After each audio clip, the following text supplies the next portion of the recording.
You've probably pictured them as monkeys.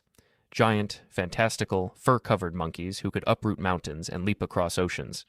That's what the cartoons showed you. That's what the temple murals painted. But the real answer is far stranger. The word Vanara may never have meant monkey at all, and what it actually pointed to says more about your ancestors than any myth ever could. Open the Ramayana and you'll meet an entire civilization living in the forests south of the Gangetic Plains. They have kings, they have councils, they have alliances, betrayals, funeral rites, and diplomatic envoys. Sugriva negotiates like a monarch. Hanuman speaks Sanskrit fluently enough to impress Sita herself, choosing his words carefully so as not to frighten her. Does that sound like an animal to you, or does it sound like something else entirely? Here's where the story gets interesting. Scholars have spent over a century arguing about what Vanara really described. The literal Sanskrit breakdown gives you Vana, meaning forest, and Nara, meaning man. Forest man, not forest beast. Historian Romila Thapar has pointed out that early Indian epics frequently used animal imagery as a literary and social code for describing forest-dwelling tribal communities who lived outside the boundaries of settled agrarian Vedic society. In that reading, the Vanaras weren't monkeys pretending to be men. They were men that the authors of the epic chose to describe using the language of the wild. Think about what that would have meant for the people writing the story. You are a settled society, farming river valleys, building cities, keeping written records. To your south lies dense forest, populated by hunter-gatherer and forager tribes who live differently, worship differently, and organize themselves differently than you do. How do you describe them in your epic poetry? You reach for animal metaphor, agile, wild, untamed, living among trees. The comparison isn't necessarily an insult. In many tribal cultures across India even today, clans take animal names as totems, not as descriptions of literal biology.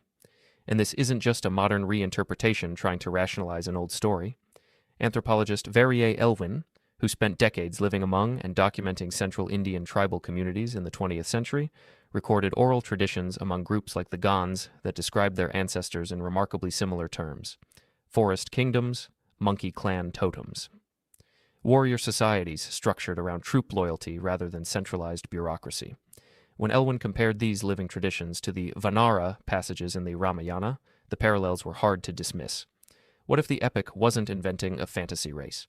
What if it was mythologizing a people who were still there, still living in those same forests, thousands of years later? But here's the twist that makes this story even stranger. Genetics has entered the conversation. Population geneticist Kumarasamy Thangaraj, whose research has mapped the deep ancestry of India's tribal populations, has shown that many forest-dwelling communities in central and southern India carry some of the oldest and most distinct genetic lineages found anywhere on the subcontinent. These aren't recent migrants. Some of these lineages trace back tens of thousands of years, long before the Vedic and epic periods even began. Your Vanaras, if they were based on real tribal populations, could be pointing towards some of the most ancient continuous human communities on Earth. Not a fantasy, a memory. So why monkeys, specifically? Why not lions, or elephants, or wolves? Because primatology gives you a clue the old poets could never have known consciously, but clearly observed instinctively. Primatologist Frans de Waal has spent his career studying the social intelligence of primates, and one thing his research made undeniable is just how close primate social structures are to human ones. Coalition building, reciprocal favors, political maneuvering for status within the troop, grief, loyalty. If you were an ancient observer watching wild macaques or langurs move through Indian forests in coordinated troops, complete with hierarchy and alliance shifting, you would already have the emotional vocabulary of the Vanara army sitting right in front of you. The poets didn't need to invent political complexity for their forest people characters. They just needed to watch the actual monkeys living in those same forests and borrow the behavior. That's the reframe. The Vanaras may be a fusion.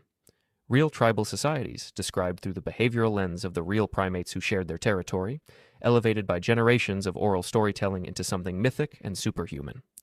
Hanuman's leap across the ocean to Lanka isn't a claim about biological monkeys defying physics.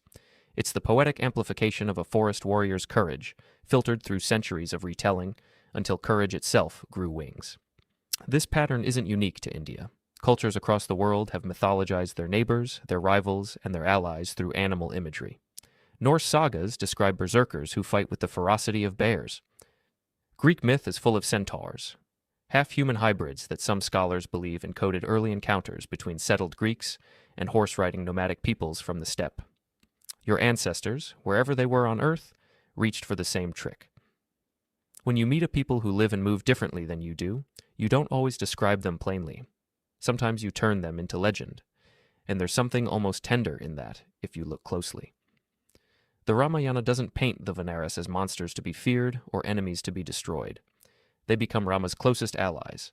Hanuman becomes the single most devoted character in the entire epic, a figure of loyalty so absolute that he's worshipped independently across India today, in his own temples with his own festivals.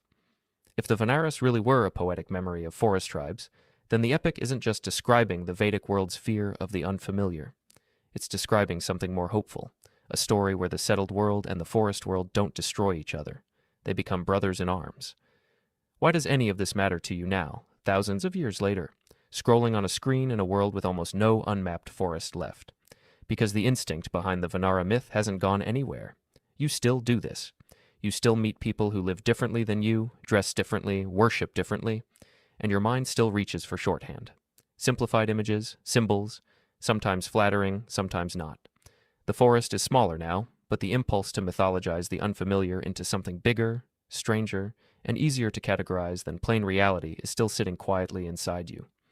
Maybe that's the real lesson buried under the fur and the leaping and the mountain carrying. The line between myth and memory is thinner than you think. Somewhere underneath every legend about strange forest people who could do impossible things, there was probably just a community of ordinary humans, living their ordinary lives, waiting for history to remember them as something more than they ever claimed to be. You've probably pictured them as monkeys. Now you know they might have just been the ones history forgot how to see.